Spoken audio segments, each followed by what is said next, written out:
we have a $25 million injection molder that had a long-time relationship with one of their customers, a couple customers actually. And it was a great relationship, and it still is. Spoiler alert. But they were struggling with margins that were thinning for actually across the board. And so they're trying to kind of understand where are they seeing some of this leakage. And as they did the assessment and they kind of looked at the data, they found that it's not just we haven't been passing along price increases like we should be. And so they've looked at and did an assessment over all the things that kind of impact the margin that goes into the product that they sell to this customer. And it was, again, a very big customer.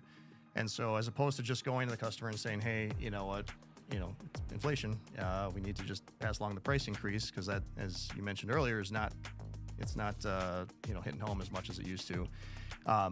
This president actually went through and did a pretty deep assessment in terms of the cost of goods sold for their specific products, the cost of changeovers for the machines that had to be used for their product, because they actually started reducing the quantity of their orders, and so that was impacting machine utilization.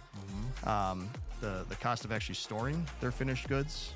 So they'd produce the finished goods, it would sit in the warehouse for a week or more, and so that would cost them in various ways, whether it's just the rent or the electricity. And so they tried to pull all this information together to say, here, customer, this is why we need to pass along an 8% increase to your product.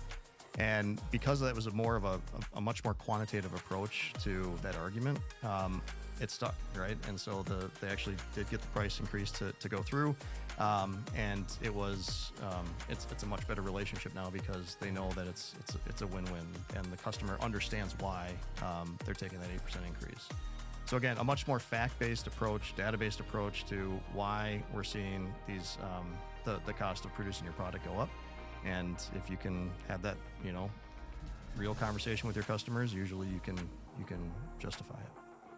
I'm so glad you shared that. I see a lot of small business owners, 10, 30, 80 million, and they're guarded and they don't want to share, and they're afraid, and they think, if I share this information, something really bad is going to happen.